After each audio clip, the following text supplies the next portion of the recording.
ونشهد أن سيدنا وشفيعنا وسندنا وحبيبنا ومولانا محمدا عبده ورسوله أرسله بالحق بشيرا ونذيرا وداعيا إلى الله بإذنه وسراجا منيرا. أما بعد فقد قال الله تعالى إن أولياؤه إلا المتقون، وقال تعالى واتقوا الله ما استطعتم، وقال تعالى من يتق الله يجعل له مخرجا ويرزقه من حيث لا يحتسب. صدق اللہ العظیم. جو شخص اللہ تعالیٰ کی نافرمانی سے اپنے آپ کو بچاتا ہے،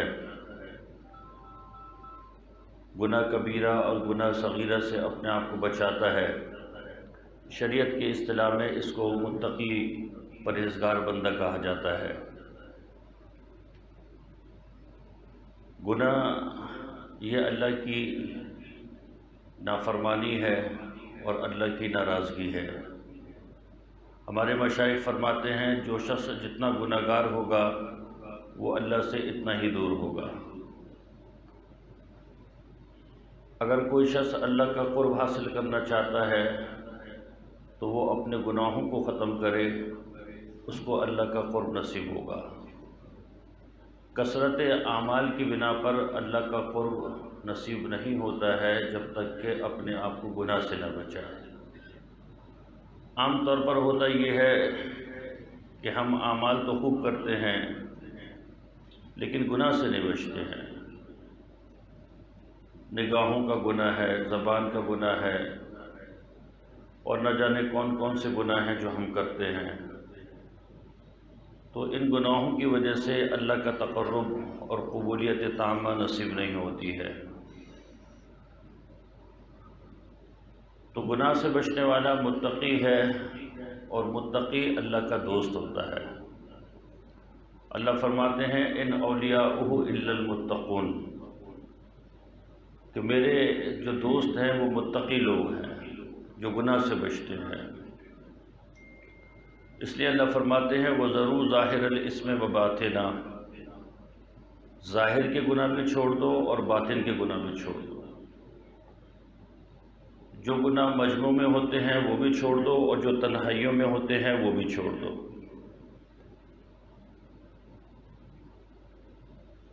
اور جب انسان گناہ کرتا ہے تو اس گناہ کی اس کو سزا ملتی ہے. مَن يَعْمَلْ سُوءًا يُجْزَ بِهِ، جو برائی کرے گا بدلہ ملے گا. انسانوں پر جو حالات آتے ہیں یہ انسانوں کے اپنے اعمال ہوتے ہیں. ظہر الفساد فی البر والبحر بما کسبت ایدی الناس،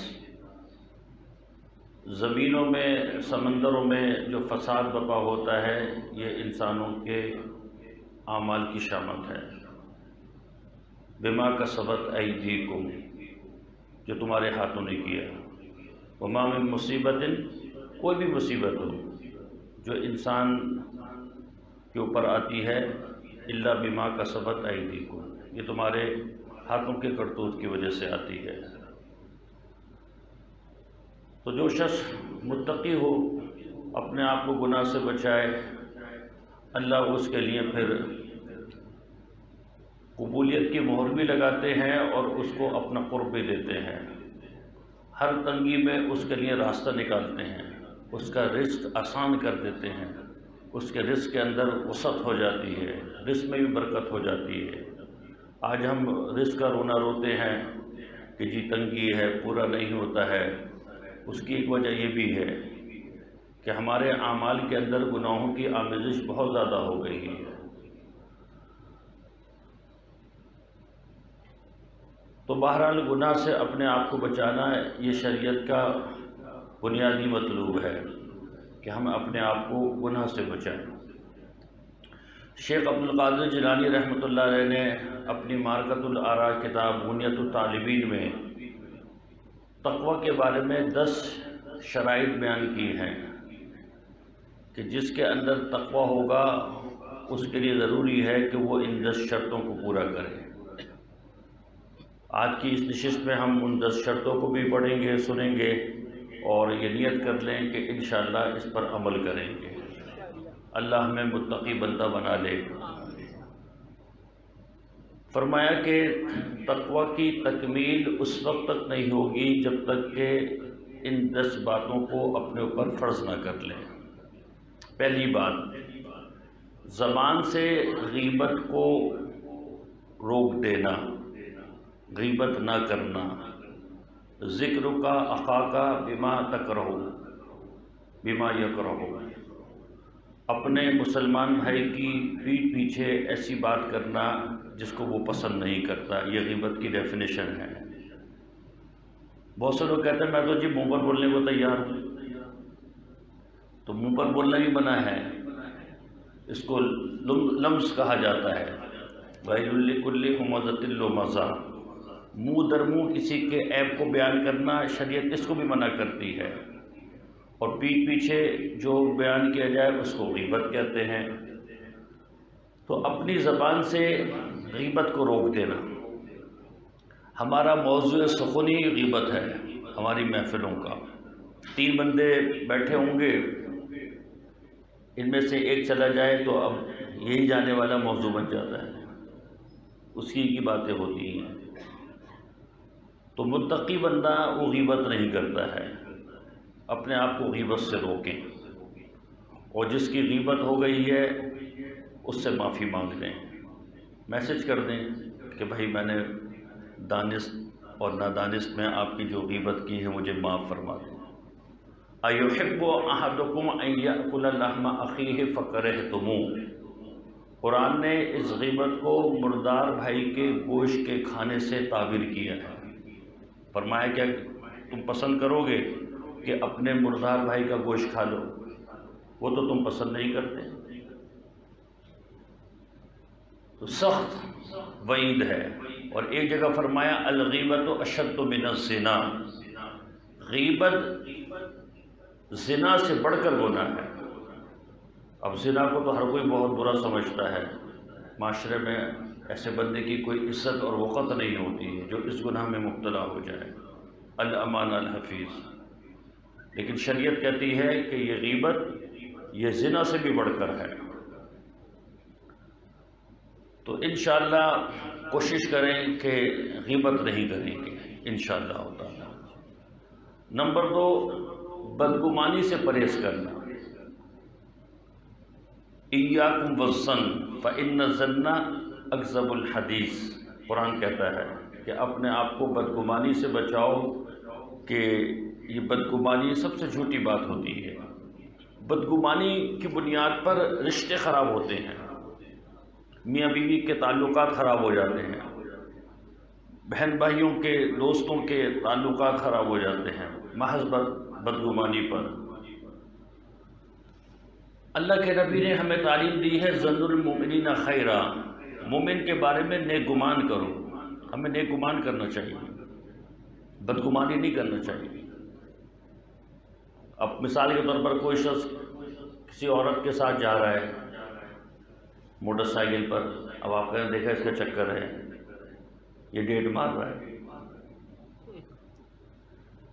رسول اللہ صلی اللہ علیہ وسلم مسجد میں تشریف رکھتے ہیں، اعتکاف کا زمانہ تھا، تو آپ صلی اللہ علیہ وسلم کی 2 بیویاں آپ سے ملنے آئیں، پردے میں تھی۔ اتنے میں 2 صحابی سامنے سے آ رہے تھے، آپ صلی اللہ علیہ وسلم نے ہاتھ کے اشارے سے ان کو فرمایا الا رسلکما، اپنی جگہ پر وہیں ٹھہر جاؤ، وہ وہیں بیٹھ گئے۔ یہ 2 ازواج آپ صلی اللہ علیہ وسلم سے بات کر کے فارغ ہو گئیں اور چلی گئیں۔ پھر آپ صلی اللہ علیہ وسلم نے ان دونوں کو بلایا کہ آ جاؤ۔ جب وہ آئے تو آپ صلی اللہ علیہ وسلم نے فرمایا کہ یہ دونوں میری بیویاں تھیں۔ وہ صحابی کہنے لگے اللہ کے رسول کیا ہم آپ کے بارے میں بدگمانی کریں گے؟ تو نبی علیہ الصلوۃ والسلام نے فرمایا کہ فإن الشیطان یجری فی الانسان کمجری الدم، کہ شیطان انسان کے اندر خون کی طرح دوڑتا ہے، بدگمانی آ سکتی ہے۔ تو اپنے آپ کو بدگمانی کے مقام سے بھی بچانا ہے اور بدگمانی بھی نہیں کرنی ہے۔ مسلمان کے بارے میں ہمیشہ نیک گمان رکھیں، اچھا گمان رکھیں، اور ہمارے یہاں یہ بڑی بدگمانی کی بڑی وبا ہے۔ عام طور پر جیسے ہمارے یہاں کبھی شادی تقریبات ہوتی ہیں، اس میں ہم کسی کو لوگوں کو بلاتے ہیں، اب اگر فلاں نہیں آتا رشتہ دار، یہ تو ہماری دعوتوں سے ویسے ہی جلتے ہیں، یہ تو ہماری خوشیوں سے ویسے ہی جلتے ہیں۔ ہو سکتا ہے بیچارے کو بخار آ گیا ہو، پیٹ میں درد ہو گیا ہو، لوز موشن ہو گئے ہوں، کوئی مسئلہ ہو گیا ہوگا اس کو، لیکن اس کو ہم سوچتے ہی نہیں ہیں، ہم فوراً جو ہے بدگمانی کا داغ لگا دیتے ہیں۔ تو بدگمانی نہ کریں، اچھا گمان کرتے ہیں کہ کوئی مسئلہ ہو گیا ہوگا، کوئی پریشانی آ گئی ہوگی ان پر۔ تو متقی بندہ بدگمانی نہیں کرتا ہے، وہ نیک گمان رکھتا ہے، اچھا گمان رکھتا ہے۔ تیسری شرط، کسی کا مذاق نہ اڑائیں۔ کسی کے پست قد کا مذاق اڑایا، کسی کی زبان توتلی ہے تو اس کا مذاق اڑایا، کسی کی رنگت بہت زیادہ کالی ہے تو اس کا مذاق اڑایا، مختلف قسم کے مذاق جو ہم انسانوں کو اڑاتے ہیں۔ عسیٰ ان یکونوا خیر لکم، قرآن کہتا ہے جس کا تم مذاق اڑا رہے ممکن ہے کہ وہ تم سے بہتر ہو، اللہ کے ہاں اس کا مقام ہے اور ہم اس کا مذاق اڑا رہے ہیں۔ اب حضرت بلال حبشی رضی اللہ تعالیٰ عنہ ظاہری شکل و صورت میں کیا ہیں؟ کالے گلوٹے ہیں، ایک غلام ہیں جن کا کچھ پتہ ہی نہیں ہوتا، حسب و نسب بھی نہیں پتہ ہوتا، لیکن مقام بڑا اونچا تھا، اتنا اونچا مقام تھا کہ حضرت عمر رضی اللہ تعالیٰ عنہ جیسا وقت کا خلیفہ جب حضرت بلال آتے تو اپنی نشست سے کھڑے ہو جاتے تھے اور کھڑے ہو کر ان کا استقبال کرتے تھے۔ جاء سیدنا بلال، ہمارے سردار ہمارے آقا بلال آ رہے ہیں۔ تو شریعت میں کسی کی عزت اور تکریم جو ہے وہ تو تقوی کی بنیاد پر ہے۔ فلا تزکوا انفسکم، کوئی اپنے آپ کو پاکیزہ نہ کہ میں بڑا پاکیزہ ہوں، میں بڑا پاک صاف ہوں، میں بڑا پاک باز ہوں، نہ۔ ان اکرم عند اللہ اتقاکم، اللہ کے ہاں کسی کی بلند مرتبے کا جو مقام ہے وہ صرف تقوی ہے، کہ تم میں سب سے زیادہ اللہ کے نزدیک مکرم اور عزت، اللہ کسی کی رشتہ داری کی پرواہ نہیں کرتے ہیں۔ نوح علیہ السلام کے بیٹے کی حضرت نوح سے رشتہ کیا ہے؟ بیٹے کا، کوئی پرواہ نہیں ہے، اللہ ٹھکرا دیا اللہ تعالیٰ نے۔ ایسے ہی ہوا نا،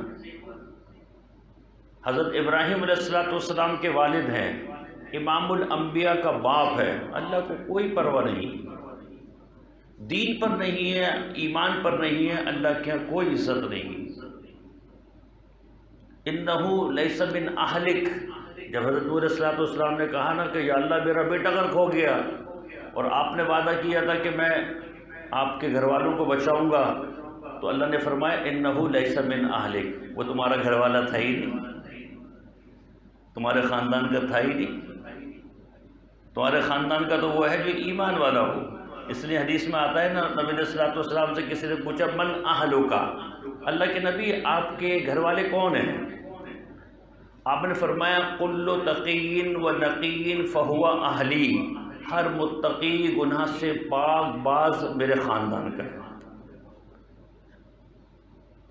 تو اللہ کے جو کسی کو مقام ملتا ہے وہ تقوی کی بنیاد پر ملتا ہے۔ ان اکرمکم عند اللہ اتقاکم، جو سب سے زیادہ متقی ہوگا سب سے زیادہ عزت والا ہوگا۔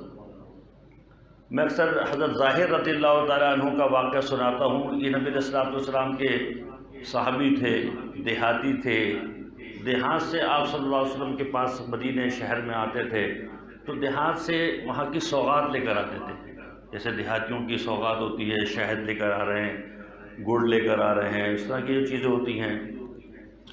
نبی علیہ السلام فرماتے ہیں کہ ظاہر ہمارا دیہاتی ہے، ہم اس کے شہری ہیں، اور نبی علیہ السلام ان کو شہر کی چیزیں ہدیہ کیا کرتے تھے۔ تو حضرت ظاہر فرماتے ہیں کہ ایک مرتبہ میں مدینہ آیا تو ابھی نبی علیہ السلام کے پاس نہیں گیا تھا، میں ایک بازار میں چلا گیا، کچھ چیزیں فروخت کرنے کے لیے لے کر آیا تھا، تو میں وہ فروخت کر رہا تھا بازار میں، تو وہاں سے رسول اللہ صلی اللہ علیہ وسلم کا گزر ہوا۔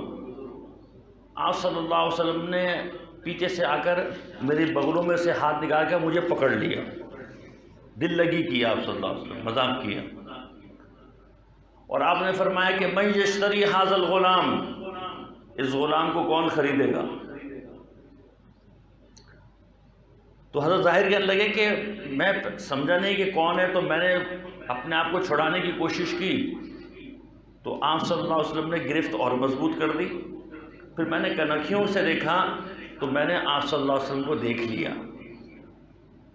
کہنے لگے میں نے اپنا بدن ڈھیلا چھوڑ دیا تاکہ میری پیٹھ نبوت کے سینے سے لگ جائے۔ اور پھر کہنے لگے کہ میں نے کہا کہ اذن واللہ انی قاصد، اللہ کے نبی آپ مجھے غلام بنا کر بیچنا چاہتے ہیں تو میں تو بڑا بے قیمت ہوں، میری کون قیمت لگائے گا؟ حضرت ظاہر روایت میں آتا ہے یہ بھی کالے کلوٹے تھے اور ظاہری شکل و صورت کے اچھے نہیں تھے، لیکن اللہ کے ہاں، اللہ کے نبی کے ہاں جو مقام تھا وہ ایمان کی بنیاد کے اوپر تھا، کسی کے عہدے، کسی کی خوبصورتی، کسی مال کی بنیاد پر نہیں تھا۔ تو کہنے لگے واللہ انی قاصد، میں تو بڑا بے قیمت ہوں۔ تو رسول اللہ صلی اللہ علیہ وسلم نے کیا جملہ فرمایا؟ واللہ انک لیس بقاصد عند اللہ، خدا کی قسم تو اللہ کے یہاں ہلکا نہیں، تیری بڑی قیمت ہے، قیمت لگتی ہے اللہ کے یہاں ایمان والوں کی۔ اللہ کو کسی کے خاندان کی پرواہ نہیں ہے۔ من بطأ بہ عمل لم یسرع بہ نسب، کسی کے عمل نے اس کو پیچھے کر دیا، اس کا نسب اس کو آگے نہیں بڑھا سکتا ہے، خاندان کی بنیاد پر نہیں بڑھ سکتا ہے، عہدے کی بنیاد پر نہیں بڑھ سکتا ہے۔ حضرت فاطمہ رضی اللہ تعالی عنہ سے فرماتے ہیں رسول اللہ صلی اللہ علیہ وسلم، بیٹی کل قیامت کے دن اعمال لے کر آنا، خدا کی قسم تجھ کو تیرے باپ کا نسب نہیں بچا سکتا۔ حالانکہ اس کائنات میں سب سے بڑا نسب کس کا ہے؟ اعلیٰ درجے کا جو نسب ہے رسول اللہ صلی اللہ علیہ وسلم کا ہے۔ اعلیٰ نسب نہیں بچا سکتا ہے کہ میں نبی کی بیٹی ہوں، عمل لے کر آنا۔ تو ہم کسی کا مذاق نہ اڑائیں، کسی کو اگر خوبصورتی ملی اللہ کی طرف سے، بصورتی ملی اللہ کی طرف سے، غربت ملی اللہ کی طرف سے، اگر کوئی عیب ملا اللہ کی طرف سے، کوئی شخص چاہے گا کہ میں عیب دار ہوں، کسی کا ہاتھ اگر لولا ہے تو وہ چاہے گا کہ میرا ہاتھ لولا ہوتا، من جانب اللہ۔ کسی کے پاؤں خراب ہیں، کسی کی زبان میں لکنت ہے، کسی کی زبان میں توتلا پن ہے، یہ سب من جانب اللہ ہے۔ آپ اکثر لوگ کسی عیبدار انسان کے بارے میں مذاقاً یہ جملہ کہتے ہیں جی مینوفیکچرنگ فالٹ ہے، یہ بڑا سخت جملہ ہے۔ مینوفیکچر کون ہے؟ تو یہ فالٹ کس کا ہوا؟ نعوذ باللہ، نعوذ باللہ، اللہ کا فالٹ ہو سکتا ہے؟ یہ تو اللہ تعالیٰ اپنے قدرت کے کرشمے دکھاتا ہے۔ تو یہ جملہ کبھی نہیں بولنا چاہیے مینوفیکچرنگ فالٹ۔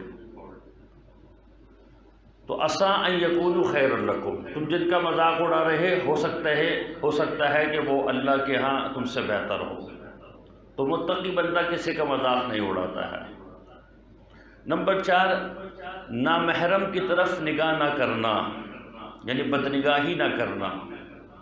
قل للمؤمنین یغضوا من ابصارہم، مومنین کو کہیے کہ اپنی نگاہوں کو پست رکھیں۔ جو اپنی نگاہوں کو پست رکھتا ہے اللہ اس کو مرنے سے پہلے ایسی عبادت کی توفیق عطا فرماتے ہیں کہ جس کی حلاوت اور ذائقے کو دنیا میں محسوس کرے گا۔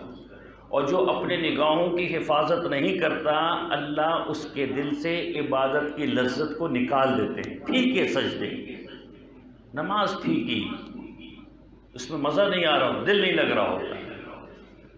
اگر عبادت کے اندر حلاوت چاہتے ہیں تو اپنی نگاہوں کی حفاظت کریں۔ نگاہ کی حفاظت یہ بڑا عمل ہے۔ حضرت مولانا حکیم اختر صاحب تو فرمایا کرتے تھے کہ اس زمانے میں اگر مرد حضرات 3 کام کر لیں تو ولایت پکی ہے۔ نمبر 1، ٹخنے سے اوپر کپڑا، نمبر 2، چہرے پر داڑھی، اور نمبر 3، نگاہوں کی حفاظت۔ یہ جس کو نصیب ہو گیا اللہ کی ولایت مل گئی اس کو۔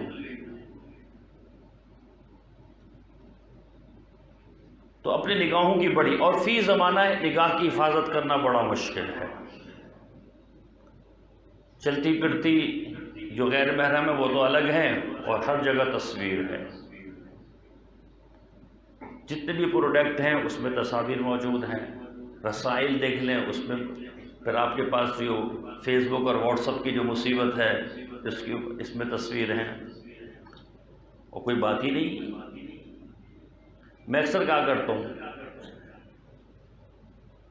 کہ آج سے تقریباً 10-15 سال پہلے، زیادہ نہیں 10-15 سال پہلے، ممبر پر بیٹھ کر کوئی بھی عالم یہ نہیں کہہ سکتا تھا کہ جی میں نے ٹی وی کے اندر ایک ڈرامہ دیکھا تھا تو اس میں یہ سین آیا تھا، تو لوگ اس کی امامت ہی ختم کر دیتے ہیں کہ مولوی صاحب جو ہے ٹی وی پر ڈرامہ دیکھتے ہیں۔ لیکن آج دھڑلے کے ساتھ ہم یہ کہتے ہیں کہ جی میں نے واٹس ایپ پر ایک کلپ دیکھا تھا، فیس بک پر ایک کلپ دیکھا تھا، تو واٹس ایپ اور فیس بک کے کلپ جائز ہو گئے اور ٹی وی کے کلپ جو ہے وہ ناجائز ہو گئے۔ تو ہر ایک اس میں مبتلا ہے، ہر ایک کے پاس اینڈرائڈ موبائل ہے، اور یہ فیس بک اور واٹس ایپ ہر ایک کے پاس ہے، اور اس کے اندر محرم نامحرم کی کوئی تمیز ہی نہیں ہے، اس میں ساری نامحرم ہی آ رہی ہے، دیکھ رہے ہیں۔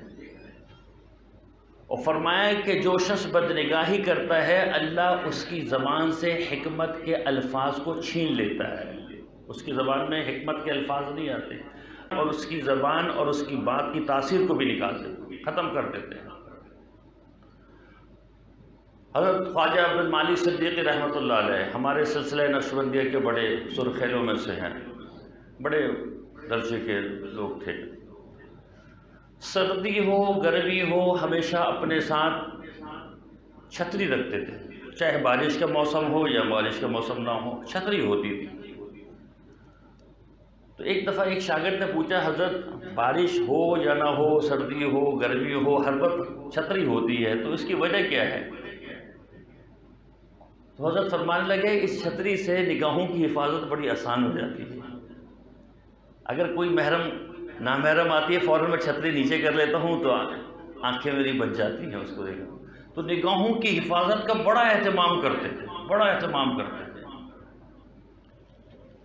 پھر فرمانے لگے کہ میں نے اپنی نگاہوں کی حفاظت کا اہتمام کیا تو اللہ نے مجھے ایک بہت بڑا انعام دیا، اور وہ انعام کیا؟ وہ انعام یہ تھا کہ جب نماز پڑھاتے تھے تو مؤذن جب اقامت کہتا تھا تو اقامت کے بعد جب امام متصلاً اللہ اکبر تکبیر تحریمہ کہتا ہے تو اس میں تھوڑا کبھی توقف کرتے تھے، رک جاتے تھے، ایسا لگتا تھا جیسے سامنے کچھ تلاش کر رہے ہیں۔ تو فرمانے لگے، کسی نے یہ سوال کیا تھا کہ آپ تکبیر تحریمہ تھوڑی دیر سے باندھتے ہیں، تو کہنے لگے میں نے نگاہوں کی حفاظت کی تو اللہ نے مجھے یہ انعام دیا کہ جب میں مصلی پر کھڑا ہو کر تکبیر تحریمہ باندھتا ہوں اللہ سامنے سے سارے پردے ہٹا دیتے ہیں، بیت اللہ میرے سامنے رکھ دیتے ہیں، میں بیت اللہ کو دیکھ کر جو ہے تکبیر تحریمہ باندھتا ہوں، اور جب کبھی مجھے دیر ہو جاتی ہے تو وہ بیت اللہ آنے میں تھوڑی تاخیر ہو جاتی ہے، میں انتظار کرتا ہوں کہ بیت اللہ سامنے آئے تو تکبیر تحریمہ باندھوں۔ تو نگاہوں کی حفاظت پر اللہ تبارک و تعالیٰ نے یہ انعام ان کو دیا۔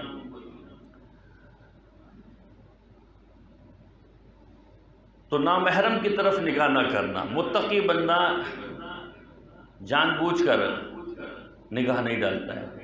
فَإِنَّ لَكَ الْأُولَى وَعَلَيْكَ الثَّانِيَةُ، پہلی نگاہ معاف اور دوسری جو ہے وہ پکڑ کا باعث ہے، لیکن پہلی نگاہ بھی وہ جس میں آپ کی مرضی داخل نہیں ہے، ورنہ کہو جی مولوی صاحب نے کہا تھا پہلی نگاہ معاف ہے، اب ہر ایک پر پہلی نگاہ ڈالنا شروع کر دیں، جس میں آپ کا قصد آپ کا ارادہ شامل نہ ہو۔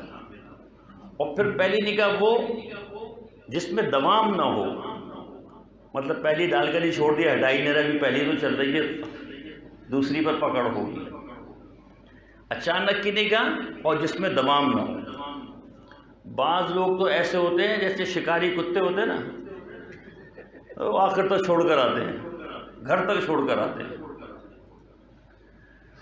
تو یہ ہلکا گناہ نہیں ہے، یہ بڑا عجیب گناہ ہے جو انسان کو اگر لگ جائے تو پھر اس کی عبادت کا ستیہ ناش کر دیتا ہے۔ تو متقی بندہ اس گناہ سے بچتا ہے، تو یہ نیت کریں کہ انشاءاللہ نگاہوں کی حفاظت کروں گا۔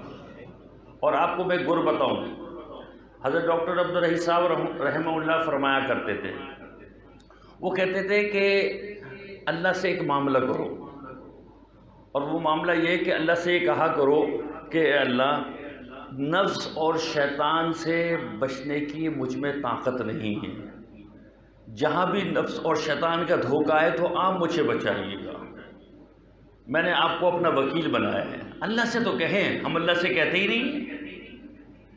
جب ہم اللہ کو اپنا وکیل بنائیں گے گناہ سے بچنے پر تو اللہ ہماری وکالت فرمائیں گے۔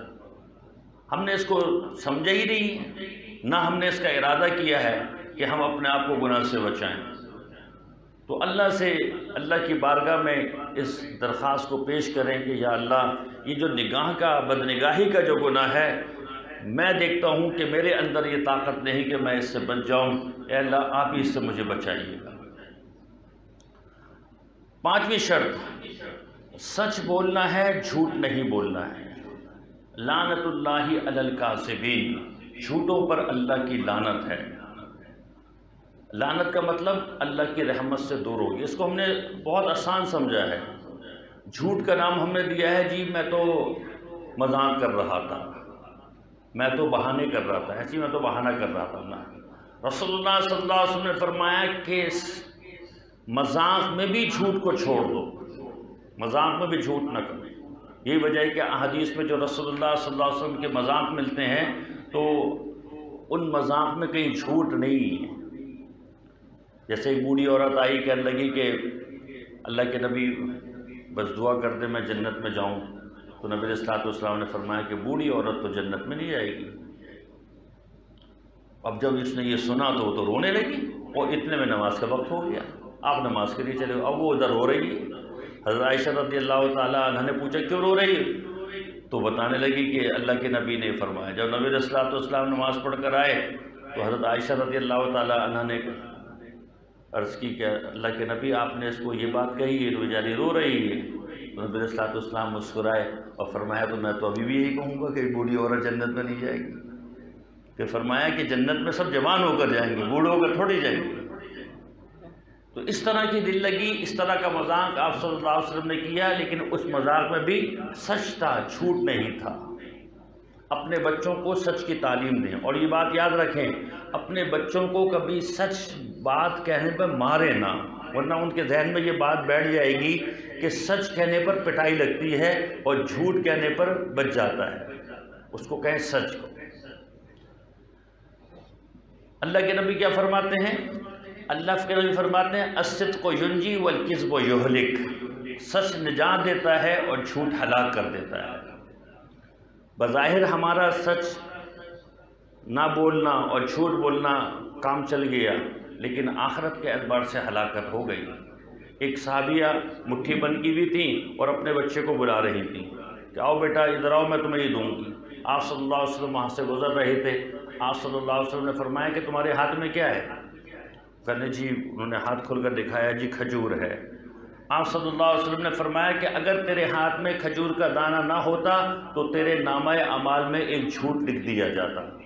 ہم اپنے بچوں کو کہتے ہیں جلدی سے ہوم ورک کر لو، رات کو جو ہے وہ ایلپائن کی جو ہے وہ آئس کریم کھلائیں گے، بیچارہ ہوم ورک کر لیتا ہے، آئس کریم گھڑوس ہو گئی، کچھ ذکر یہ نہیں ہے، وہ بیچارہ کہہ رہا ہے میں نے کام کر لیا، آئس کریم تو کھلائیں، بس بات گئی نا۔ جو آپ نے وعدہ کیا ہے اب اس کو پورا کرنا ہے۔ ہمارے گھر کی ڈور بیل بجتی ہے، معلوم کرنے پر ایسا شخص آیا کہ جس سے آپ ملنا نہیں چاہتے، بچے سے کہہ دیتے کہ ابا گھر پہ نہیں۔ جھوٹ ہے، جھوٹ نہیں بولنا ہے، مذاق میں بھی جھوٹ نہیں بولنا اور حقیقت میں بھی جھوٹ نہیں بولنا ہے۔ اپنی زندگی سے جھوٹ کا باپ نکال دیں۔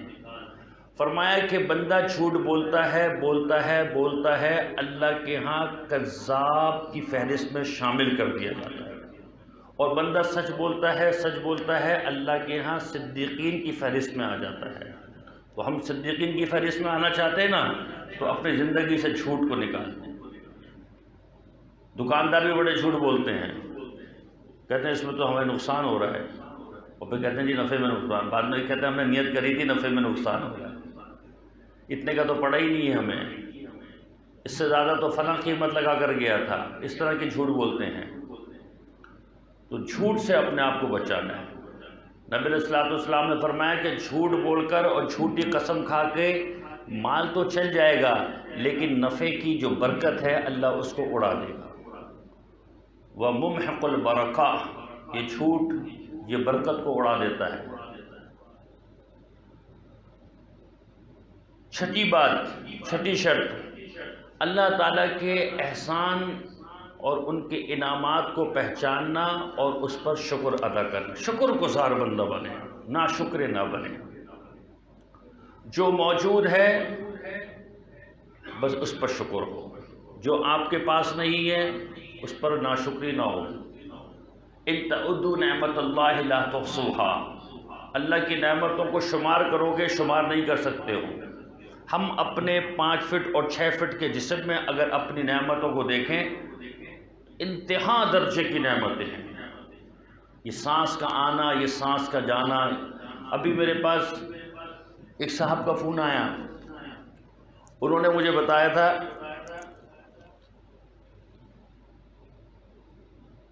کہ ان کے دوست کے ساتھ یہ واقعہ ہوا تھا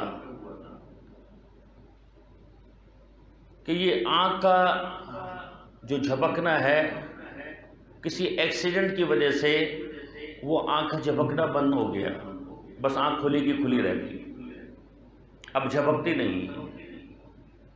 یہ جو باہر سے جو ڈسٹ آ رہی ہے نا، یہ آپ کی پلکیں جو ہیں اس کو روک رہی ہیں۔ اب صورتحال یہ ہے کہ دن میں 50 مرتبہ اپنی آنکھ پر پانی کے چھپکے مار کر اس کو صاف کرتے ہیں، پلک جھپکنا بند ہو گئی۔ اس کو تو ہم نے نعمت ہی نہیں سمجھا ہے۔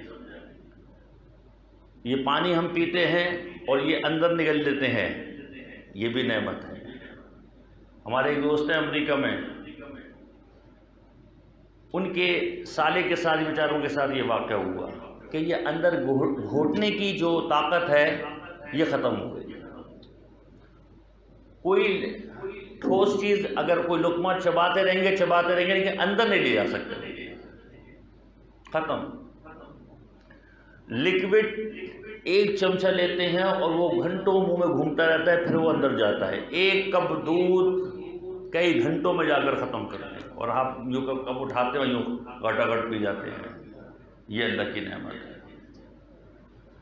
تو اللہ کی بڑی نعمتیں ہیں، انسان تصور بھی نہیں کر سکتا۔ اس نے قرآن نے کہا ان تعدوا نعمت اللہ لا تحصوها، تو اللہ کی نعمتوں کو پہچانیں، اس کے انعامات کو پہچانیں۔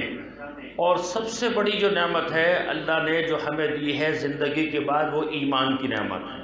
اس پر اللہ کا کروڑہ شکر ادا کریں کہ اللہ نے ایمان ہمیں عطا کیا ہے، کلمہ نصیب کیا ہے، رسول اللہ صلی اللہ علیہ وسلم کی غلامی نصیب کی ہے، آپ صلی اللہ علیہ وسلم کی نسبت دی ہے،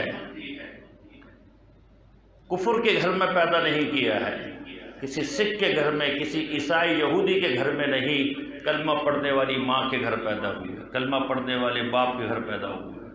یہ بڑی بہت بڑی نعمت ہے۔ حضرت مفتی شفیع صاحب نور اللہ مرقدہ تو فرمایا کرتے تھے کہ روزانہ ایمان کی نعمت پر 2 رکعت شکرانے کے نفل پڑھنے چاہیے، کہ اس ایمان کی بنیاد پر جب آپ قبر میں جائیں گے اور پھر آخرت کے مراحل شروع ہوں گے تو اس ایمان کی بنیاد پر اپنے آپ کو بچا سکیں گے۔ یہ ایمان آپ کے قبر میں کام آئے گا، یہ ایمان آخرت کے تمام مراحل کے اندر کام آئے۔ ایمان لا الہ الا اللہ کا بول۔ تو اللہ کے جو انعامات ہیں اور اللہ کے جو احسانات ہیں ان کا شکر ادا کرنا۔ تو بندہ متقی وہ ناشکرہ نہیں ہوتا ہے۔ اللہم لک الحمد ولک الشکر، الحمدللہ رب العالمین علی کل حال، ہر حال میں اللہ تیرا شکر ہے، ہر حال میں اللہ تیرا شکر ہے۔ کوئی بڑی سی بڑی مصیبت بھی آ جائے، اب بڑی مصیبت کیا ہوتی ہے؟ ایک انسان کے لیے اس کی اولاد کا غم، یہ بہت بڑی مصیبت ہوتی ہے۔ ہمارے اکابر تو یہ دعا مانگتے ہیں کہ اے اللہ اولاد کی آزمائش سے بچائیے۔ انسان اپنے اوپر سہ لیتا ہے لیکن اپنی اولاد کا برداشت نہیں کر پاتا ہے۔ چنانچہ کتابوں میں یہ واقعہ میں سنایا کرتا ہوں کہ ایک مرتبہ حرم کے اندر ایک عورت طواف کر رہی تھی اور ایک بزرگ تھے وہ بھی طواف کر رہے تھے۔ یہ عورت طواف کے دوران مستقل یہ کہہ رہی تھی اے اللہ میں تجھ سے اب بھی راضی، اے اللہ میں تجھ سے اب بھی راضی۔ پورے طواف وہ یہی کہتی رہی کہ اے اللہ میں تجھ سے اب بھی راضی۔ وہ بزرگ کہنے لگے کہ میں نے سوچا کہ ایسی کیا بات ہے کہ جو مستقل یہی جملہ کہہ رہی ہے۔ طواف کے بعد میں نے اس عورت سے پوچھا کہ بی بی پورے طواف تو یہی جملہ کہتی رہی کہ اے اللہ میں تجھ سے اب بھی راضی، تو تیرے ساتھ معاملہ کیا ہوا ہے؟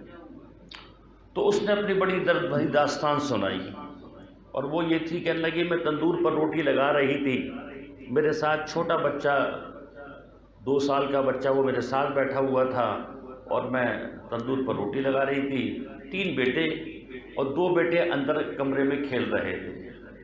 تو اتنے میں نے چیخ کی آواز سنی، بھیانک چیخ کی۔ میں گھبرا کر کمرے میں گئی تو میں ایک دل خراش منظر دیکھ، اور وہ یہ کہ میرے بڑے بیٹے نے میرے منجلے بیٹے کو چھری سے ذبح کر دیا، بچے جیسے آپس میں کھیلتے ہیں، اور اس کی لاش وہاں پر تڑپ رہی۔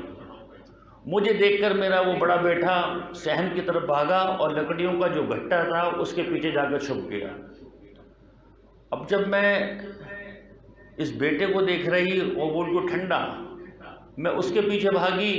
جب میں نے لکڑیوں کے گھٹے کو ہٹایا تو وہ بالکل نیلا پڑا ہوا تھا، وہاں پر سانپ تھا، سانپ نے اس کو ڈس لیا۔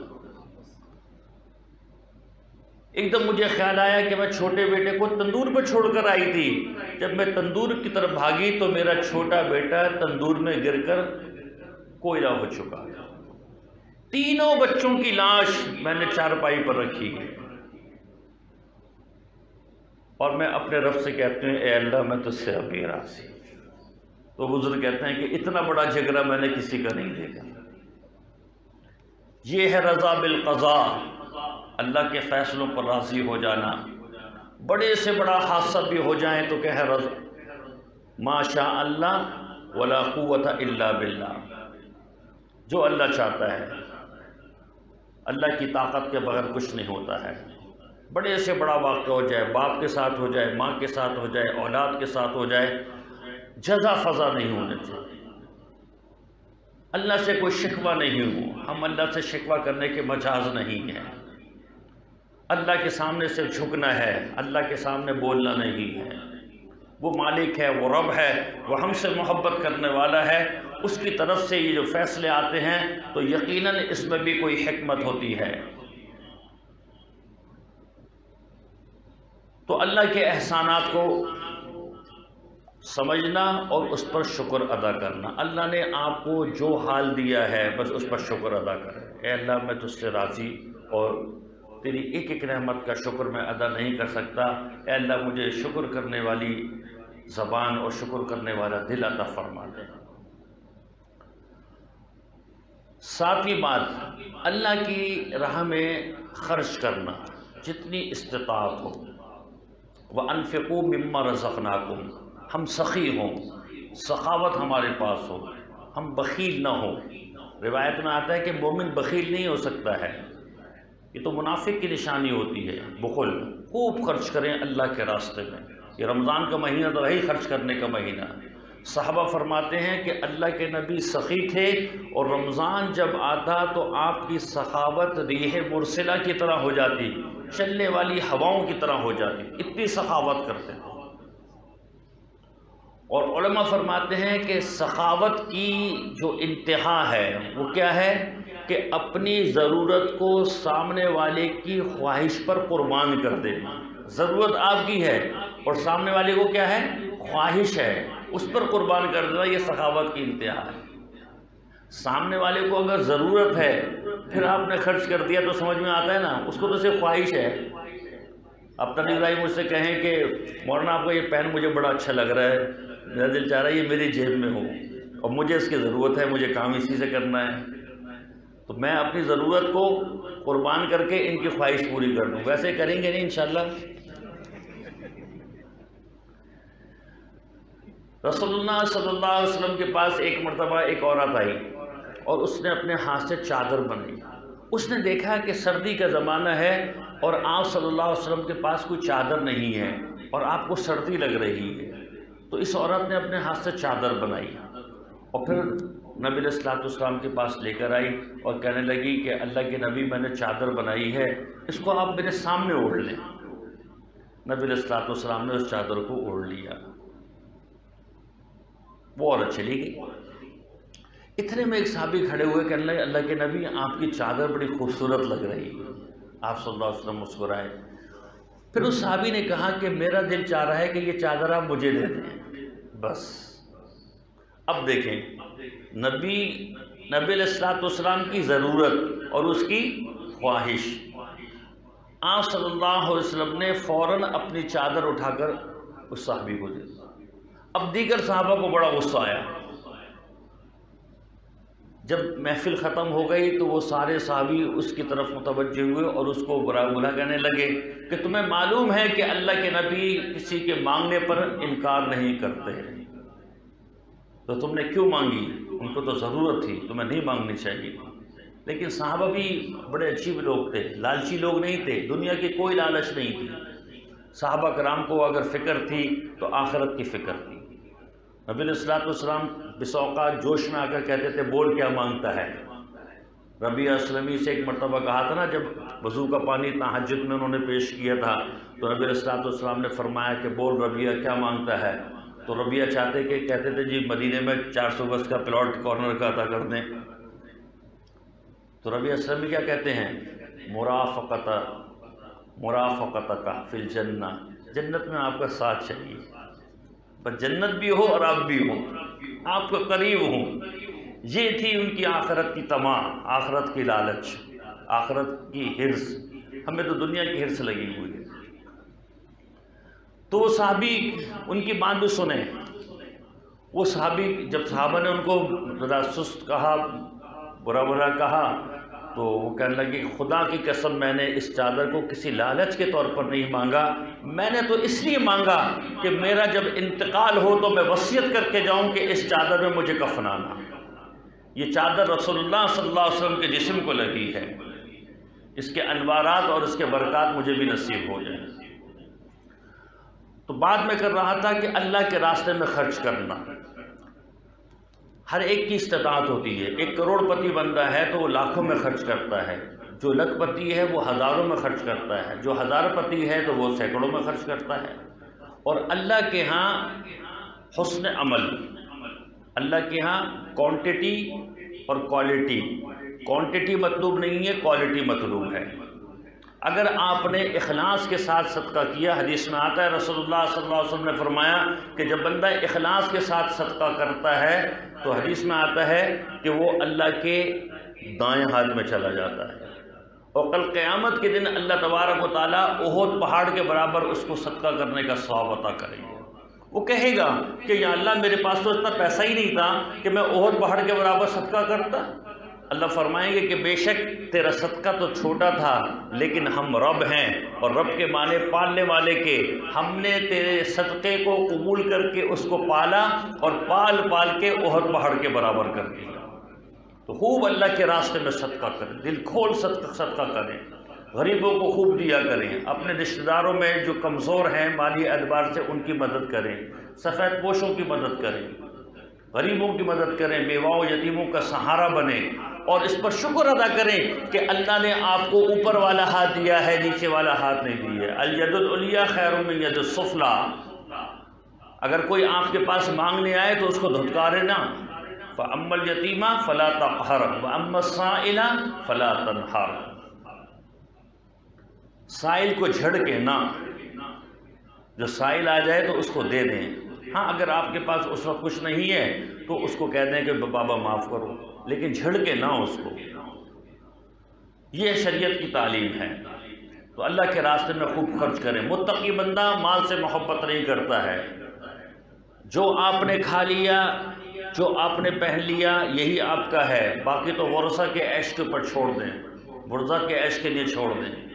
اسی مال پر یہ ورثہ عیش کریں گے۔ اپنی زندگی میں جتنا آپ مساجد میں، مدارس میں، غریبوں میں، بیواؤں میں، یتیموں میں، مساکین میں تقسیم کر کے چلے جائیں گے، یہ آپ کا ذخیرہ ہے، یہ آپ کا مال ہے جو آپ نے انویسٹمنٹ کی ہے، ورنہ باقی تو پھر پیچھے ورثہ جھگڑتے رہیں گے۔ 8ویں بات، غرور نہ کرنا، تکبر نہ کرنا۔ متقی بندہ تکبر نہیں کرتا ہے، تکبر یہ بندے پر نہیں جچتا ہے۔ بندہ مٹی سے بنا ہے، مٹی جب تک پاؤں کے نیچے رہتی ہے تو خیر ہے، اور جہاں مٹی اڑتی ہے اور آنکھوں میں جاتی ہے، دامن پر آتی ہے، سب اس کو جھڑک رہے ہوتے ہیں۔ اپنے آپ کو دبا کر رکھنا ہے۔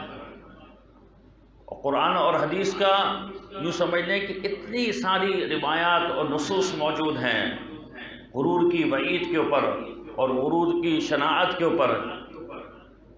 عاجزی، بندہ عاجز ہو جائے، اپنے عہدے کا تکبر نہیں، اپنے مال کا تکبر نہیں، اپنے حسن کا تکبر نہیں۔ الکبریاء ردائی والعظمت ازاری، یہ کبریائی اور یہ عظمت صرف اللہ کو جچتی ہے، بندے پر نہیں جچتی ہے، اللہ کو بالکل پسند نہیں ہے۔ یہاں تک کہ روایت میں آتا ہے کہ غرور اور تکبر کی سزا آخرت سے پہلے دنیا میں مل جاتی ہے۔ کبھی بھی تکبر نہ کریں، بڑائی کا بول نہ بولیں، ہمیشہ عاجز رہیں۔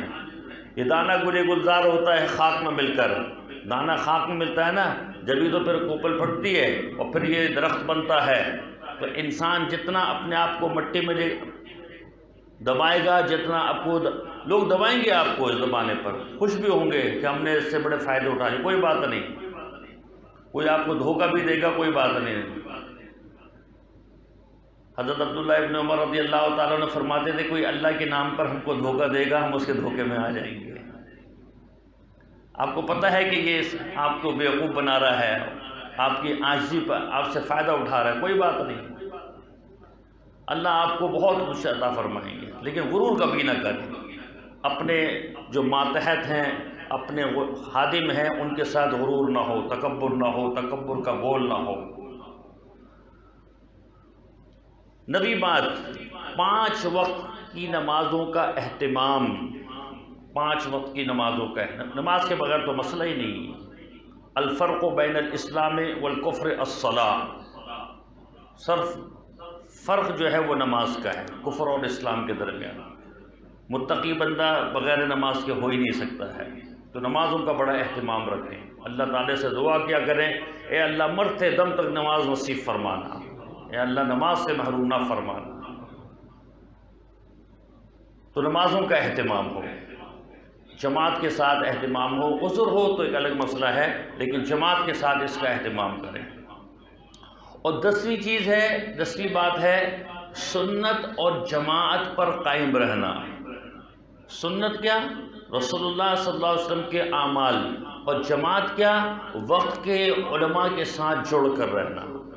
جو وقت کے علماء ہیں ان سے الگ نہیں ہو جانا ہے، جو اپنے اکابر ہیں ان کے ساتھ جم کے رہنا، ان کی بات کو ماننا، جو ہمارے اکابر ہمارے بڑے کہہ رہے ہیں، اس کو کہتے ہیں سنت اور جماعت۔ جیسے کہتے ہیں نا اہل سنت والجماعت، تو اہل سنت والجماعت کا مطلب یہی ہے کہ ہم دین کو سنت کی راہ سے سمجھتے ہیں اور جماعت صحابہ کے طریق پر ہم موجود ہیں، ہم صحابہ کے طریق سے ہٹے ہوئے نہیں ہیں۔ وہی جماعت پھر آگے تابعین اور تبع تابعین اور اولیاء اعظام، اور چلتے چلتے یہ سلسلہ آخر تک آ رہا ہے۔ وقت کے جو بڑے اکابر ہیں، علماء ہیں، ان کی باتوں میں اتفاق کرنا اور ان کی باتوں کو ماننا۔ یہ 10 باتیں ہیں جو کہ شرائط کے درجے میں ہیں، اور اس کے بعد پھر انعامات کا سلسلہ ہے کہ جو شخص متقی ہوتا ہے، حضرت انس رضی اللہ تعالیٰ عنہ فرماتے ہیں کہ نبی علیہ الصلوۃ والسلام نے فرمایا کہ متقی کی 2 رکعت اور غیر متقی کی 1000 رکعت، غیر متقی کی 1000 رکعت اور متقی کی 2 رکعت یہ برابر نہیں ہو سکتی۔ اتنا انعام اللہ تبارک و تعالیٰ عطا فرماتے ہیں۔ حضرت عائشہ رضی اللہ تعالیٰ عنہ نے ایک مرتبہ نبی علیہ الصلوۃ والسلام سے عرض کی کہ کوئی خاص نصیحت کر دیجئے، تو نبی علیہ الصلوۃ والسلام نے فرمایا کہ عائشہ بہترین عمل یہ ہے کہ کل قیامت کے دن جب تو اللہ سے ملے تو تیرے اوپر گناہ کا بوجھ بہت کم ہو۔ یہ بہترین عمل یہ ہے۔ آج ہم اعمال کے پیچھے تو لگے ہیں کہ جس صلاۃ و تسبیح بھی پڑھ لیں اور یہ بھی پڑھ لیں اور یہ بھی پڑھ لیں، لیکن گناہ سے بچنے کی فکر نہیں۔ گناہ سے بچ جائیں، بس یہ سب سے بڑی آپ کی کرامت ہے۔ حضرت سلمان فارسی رضی اللہ عنہ سے روایت ہے، نبی علیہ الصلوۃ والسلام نے فرمایا جلساء اللہ غدن اہل الورع، کل قیامت کے دن جن کو اللہ کی ہم نشینی نصیب ہوگی وہ متقی لوگ ہوں گے، اللہ کے قریب ہوں گے۔ قیامت کے دن اللہ تبارک و تعالیٰ اپنا قرب جو عطا فرمائیں گے۔ مثل الجنت التی وعد المتقون فیہا انہار، قرآن میں اللہ فرماتے ہیں ان متقیوں سے کیا وعدہ کیا گیا ہے؟ بہت سارے وعدے ہیں، ان میں سے ایک وعدہ یہ ہے کہ ان کو میں نہریں دوں گا، اور وہ نہریں کون سی ہوں گی؟ من ماء غیر آسن، ایسا پانی جو بدبودار نہ ہوگا۔ نیسلے واٹر بھی اس کے سامنے کیا حیثیت رکھتا ہے، من غیر آسن، وانہار من لبن، دودھ کی نہر، لم یتغیر طعمہ، دنیا کا دودھ اگر اس کو آپ نے ابالا نہیں تو پھٹ جائے گا، خراب ہو جائے گا، لیکن آخرت کی نہر کا جو دودھ ہے لم یتغیر طعمہ، جس کا ذائقہ کبھی متغیر ہی نہیں ہوگا۔ وانہار من خمر لذت للشاربین، اور ایک نہر شراب کی۔ دنیا میں مجھے اور آپ کو شراب سے روک دیا، لیکن اللہ دنیا کی ان گلاسوں کی اور ان بوتلوں کی شراب سے روکنے پر شراب کی نہر عطا فرمائیں گے کہ تم میرے کہنے پر شراب کی نہروں سے شراب سے روکے تھے، اب شراب کی نہر لو، پوری شراب کی نہر عطا فرمائیں گے۔ لذت للشاربین، دنیا کی شراب کو جب اگر پئیں تو اس کے اندر کڑواہٹ ہے، لیکن آخرت کی شراب کے اندر لذت ہوگی، اللہ فرماتے ہیں۔ وَأَنْهَارٍ مِّنْ عَسَلٍ مُّصَفًّى، اور چوتھی نہر عسل مصفہ کی، شہد کی نہر۔ دنیا کے اندر شہد تو فارمنگ شہد ملتا ہے، اور اس میں بھی دنیا جہاں کی ملاوٹ ہے۔ عسل مصفہ خالص، اور اتنی سی بوتل نہیں، 1 کلو نہیں، 2 کلو نہیں، پوری کی پوری نہر، یہ اللہ مجھے اور آپ کو تقوی کی بنیاد پر عطا فرمائیں گے۔ وَلَهُمْ فِيهَا مِن كُلِّ الثَّمَرَاتِ، اللہ فرماتے ہیں کہ متقیوں کو جو جنت ملے گی اس میں ہر قسم کے ثمرات پھل ہوں گے، اور فرماتے ہیں سب سے بڑی چیز مغفرۃ من ربہم، ان کے رب کی رضا۔ دیکھیں دنیا میں میں اور آپ ہم عبادت کرتے ہیں، زور لگاتے ہیں، لیکن دل میں دھڑکا لگا رہتا ہے، پتہ نہیں بخشش ہوگی کہ بھی نہیں ہوگی، پتہ نہیں معاف ہوں گے بھی نہیں ہوں گے، ایسے ہی ہوتا ہے نا۔ لیکن جب جنت میں پہنچ گئے متقی، ہمیشہ کے لیے معافی، اب کوئی دھڑکا ہی نہیں ہے، ہمیشہ اللہ فرمائیں گے میں تم سے ہمیشہ کے لیے راضی، اب میں کبھی ناراض نہیں ہوں گا۔ مغفرۃ من ربہم، ابو عثمان مغربی فرماتے ہیں ثواب الورع خفۃ الحساب، تقوی کا ثواب حساب کا ہلکا ہونا ہے، حساب بڑا ہلکا ہوگا۔ اب حساب ہلکا کیا ہے؟ حدیث میں آتا ہے کہ من نوقش فی الحساب فقد ہلک، جس سے حساب کتاب میں مناقشہ ہو گیا، پوچھ گچھ ہو گئی، وہ تو ہلاک ہو گیا۔ حضرت عائشہ رضی اللہ تعالی عنہ کو نبی صلی اللہ علیہ وسلم نے فرمایا کہ حساب یسیر، آسان حساب، ہلکا حساب کیا ہے؟ ہلکا حساب کہنے لگے، فرمایا کہ عائشہ یہ ہے کہ اللہ بندے کو بلائیں گے اور کہیں گے کہ بندہ تو نے یہ کیا، یہ کیا، یہ کیا، یہ کیا، اس کو اس کی خطائیں شمار کرائیں گے، اور بندہ سن رہا ہوگا نگاہیں جھکا کر، انکار تو کر نہیں سکتا۔ الیوم نختم علی افواہہم وتکلمنا ایدیہم وتشہد ارجلہم بما کانوا یکسبون، زبان بند، ہاتھ گواہ، پاؤں گواہ، کھال گواہ، ہر چیز گواہ۔ یومئذ تحدث اخبارہا بان ربک اوحی لہا، زمین گواہ، فرشتے گواہ، نامہ اعمال گواہ، ہر چیز گواہ۔ اللہ کے سامنے کون انکار کر سکتا ہے؟ نبی صلی اللہ علیہ وسلم نے فرمایا کہ عائشہ بندے کو اس کی گناہ، اس کی خطائیں شمار کرائی جائیں گی، اور پھر اللہ فرمائیں گے جا بندہ میں نے تجھے معاف کر دیا۔ اس کو کہتے ہیں حساب یسیر۔ لیکن اللہ نے اگر کسی سے یہ کہہ دیا کہ تو نے یہ کیا، یہ کیا، کیوں کیا، اس کیوں پر پکڑ ہو جائے، اس کیوں کا کوئی جواب نہیں دے سکتا اللہ کے سامنے۔ یہی مناقشہ ہے۔ من نوقش فی الحساب فقد ہلک، جس سے حساب میں مناقشہ ہو گیا وہ ہلاک ہو گیا۔ تو اس لیے نبی علیہ الصلوۃ والسلام یہ دعا کرتے تھے اللہم حاسبنی حسابا یسیرا، اے اللہ ہلکا حساب لیجیے گا، اے اللہ ہلکا حساب لیجیے گا۔ تو فرمایا ثواب الورع خفۃ الحساب، تقوی کا ثواب حساب کا ہلکا ہونا ہے۔ اور آخری بات، حضرت انس رضی اللہ تعالیٰ عنہ کی روایت ہے، فرماتے ہیں کہ نبی علیہ الصلوۃ والسلام نے فرمایا کہ من لم یکن لہ ورع یصدہ عن معصیۃ اللہ اذا خلا لم یعب اللہ بشیء من عملہ، جس کے پاس اتنا بھی تقویٰ نہیں کہ وہ تنہائی میں اپنے آپ کو گناہ سے بچا لے، اللہ کو اس کے کسی عمل کی ضرورت نہیں۔ آج تنہائیوں کے اندر گناہ ہیں، ہماری تنہائیاں خراب ہو گئی ہیں۔ جو میں شعر سناتا ہوں، تو جو کرتا ہے چھپ کے جہاں سے، کوئی دیکھ رہا ہے تجھ کو آسمان سے، دنیا والے ہم پر نظر نہیں رکھتے لیکن اللہ دیکھ رہا ہے۔ یہ استحضار ہو، یہی تقویٰ ہے۔ اگر اتنا تقویٰ بھی نہیں ہے تو اللہ کو تمہارے اعمال کی پرواہ نہیں ہے، نبی علیہ الصلوۃ والسلام فرماتے ہیں۔ تو میرے بھائی، اللہ نے ہمیں زندگی دی، ہوش دیا، عقل دی، وقت دیا، صحت، جوانی، مال، سب کچھ موجود ہے۔ آج موقع ہے، زندگی ہے، اللہ سے مانگے کہ اللہ تقوی نصیب فرما دے۔ یا اللہ اس تقوی پر ہی موت ہماری ہو، تقوی پر ہماری زندگی ہو، اور تقوی ہی پر ہماری موت آئے، اور مرتے دم تک ہم ایمان اور عمل کی محنت میں لگے رہیں، اور جب دنیا سے جائیں تو کلمے کے ساتھ جائیں، ایمان عمل کے ساتھ جائیں۔ وآخر دعوانا ان الحمد للہ رب العالمین۔ دعا کرتے ہیں، دعا سے پہلے تھوڑا مراقبہ کر لیں، جس کا طریقہ ہے دونوں آنکھوں کو بند کر لیں، دونوں ہونٹوں کو ملا لیں، زبان کو اوپر تالو سے لگا لیں تاکہ حرکت نہ کرے، اور سانس ناک سے لیجئے، اور دل کی طرف جو سینے میں بائیں پستان سے 2 انگش نیچے پہلو کی جانب میں ہیں توجہ کریں۔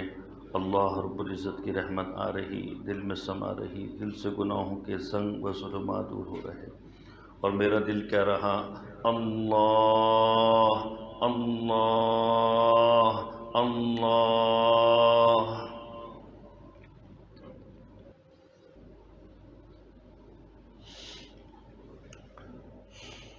اللہم انت اللہ، اللہم انت الغنی ونحن الفقراء، اللہم انت الصمد الذي لم يلد ولم يولد ولم يكن له كفوا احد، اللہم انت الاول فلا شیء قبلک، اللہم انت الآخر فلا شیء بعدک، اللہم انت الظاہر فلا شیء فوقک، اللہم انت الباطن فلا شیء دونک، یا حی یا قیوم برحمتک نستغیث، اصلح لنا شاننا کلہ فلا تکلنا الی انفسنا طرفۃ عین، اللہم صلی علی سیدنا محمد وعلی آل سیدنا محمد وبارک وسلم۔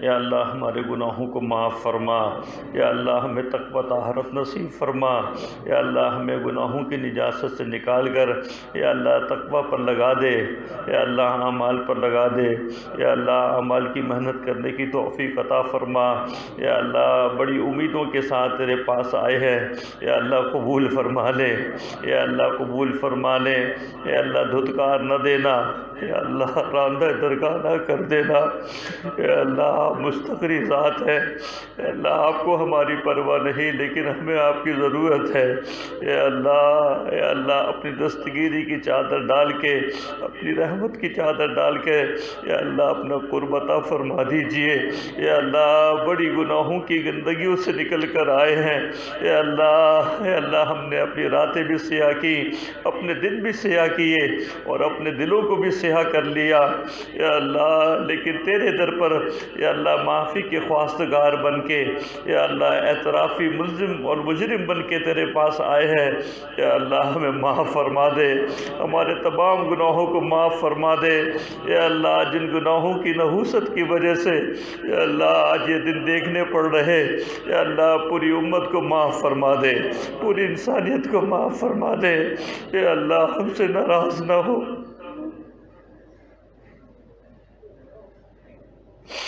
یا اللہ ہم سے ناراض نہ ہونا، یا اللہ ہمیں معاف فرما دینا، یا اللہ ہماری مثال تو اسی چھوٹے بچے کی سی ہے جو نجاست میں لتھڑ کے ماں کے پاس جاتا ہے اور ماں اس کو دھکے نہیں دیتی اور ماں اس کو اپنے سینے سے لگاتی ہے، یا اللہ ہم بھی تو تیرے ہی بندے ہیں، یا اللہ جائیں گے تو کہاں جائیں،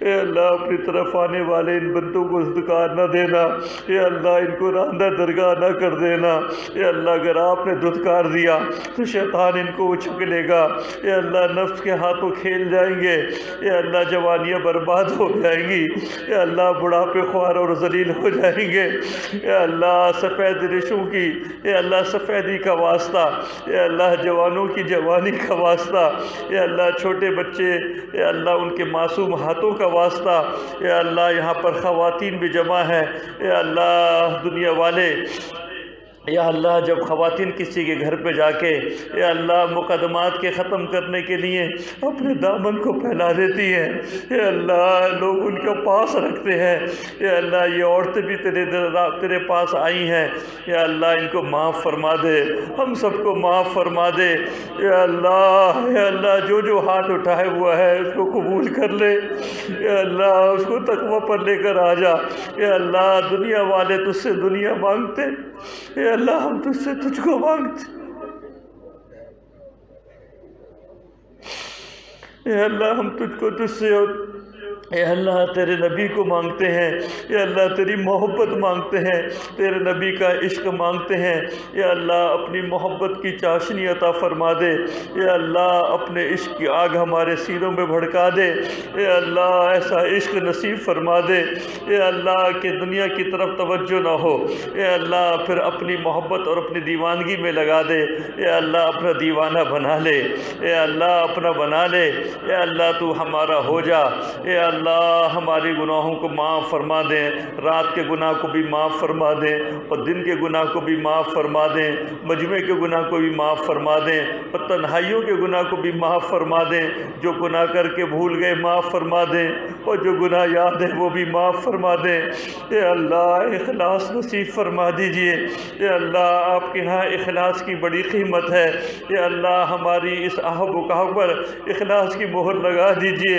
اے اللہ دنیا کو دکھلانے کے لیے نہیں ہے، اے اللہ تجھ کو راضی کرنے کے لیے رو رہے ہیں، اے اللہ ہمارا یہ رونا قبول فرما لے، تیرے نبی نے فرمایا کہ انسان کی آنکھ سے نکلنے والا ایک آنسو کا قطرہ جہنم کی آنکھ کو بجھانے کے لیے کافی ہے، اللہ آسمانوں سے ہمارے آنسوؤں کی قیمت تو لگا دیجئے، اے اللہ کسی ایک بندے کے آنسو کو آپ نے قبول تو کیا ہوگا، یا اللہ اس کے صدقے میں معاف فرما دیجئے، یا اللہ ان اٹھے ہوئے ہاتھوں کو، یا اللہ جو بڑی امید سے اٹھے ہیں، یا اللہ تو سخیوں کا سخی ہے، تو نے تو ہمیں کہا ہے کہ سائل کو جھڑکنا نہیں، ہم تیرے سامنے سائل بن کے آئے ہیں، یا اللہ ہم سائلین کی آہ و بکا کو قبول فرما لیجئے، یا اللہ ہم دنیا کے طالب نہیں ہیں، یا اللہ ہم تیرے طالب ہیں، تیری محبت کے تیرے عشق کے طالب ہیں، یا اللہ اپنا عشق عطا فرما دے،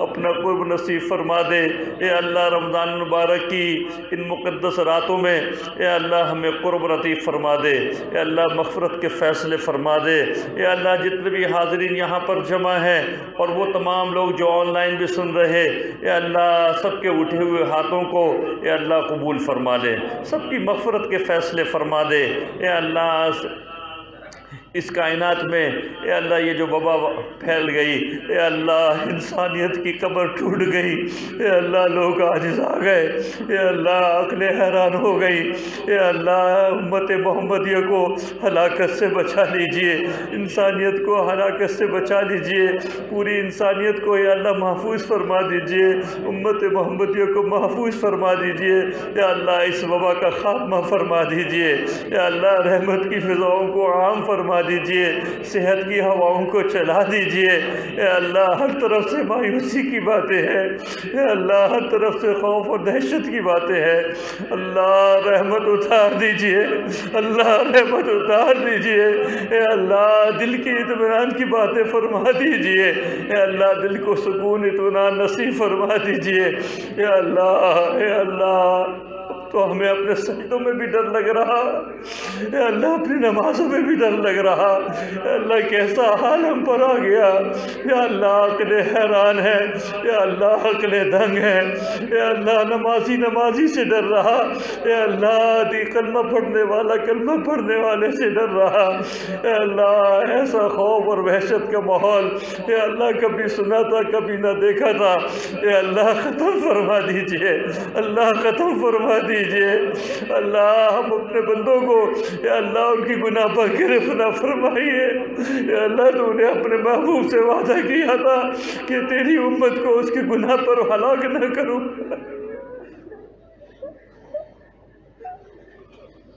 اے اللہ ہلاک نہ فرمائی، اے اللہ ہمیں معلوم ہے جب تو کمر توڑنے پر آتا ہے اے اللہ فرعون کو اس کی طاقت میں رکھ کر توڑتا ہے، نمرود کو اس کی بادشاہت میں رکھ کر توڑتا ہے، قارون کو اس کے خزانے میں دبا دیتا ہے، اے اللہ تیرا ایک امر کن اے اللہ قوموں پر تباہی پھیلا دیتا ہے، لیکن اے اللہ تیرا ایک امر کن ہو جائے پوری کائنات سے یہ وبا ختم ہو جائے گی، اے اللہ تو ہی نے تو کہا وَمَا أَمْرُنَا إِلَّا وَاحِدَةٌ كَلَحْمٍ بِالْبَصَرِ کہ ہمارے فیصلے لمحوں کے اندر ہوتے ہیں، پلک جھپکنے کے برابر میں ہوتے ہیں، یا اللہ اپنے امر کن سے اس وبا کا خاتمہ فرما دیجئے، یا اللہ جو مسلمان اس میں مبتلا ہوگا ان کو صحت عطا فرما دیجئے، پوری انسانیت کو صحت عطا فرما دیجئے، ہمارے ملک پاکستان کی حفاظت فرما دیجئے، ہمارے شہر کراچی کی حفاظت فرما دیجئے، یا اللہ ہم سب کو اس وبا سے محفوظ رکھیے، اے اللہ اور جو لوگ مختلف بیماریوں میں مبتلا ہیں ان کو صحت عطا فرما،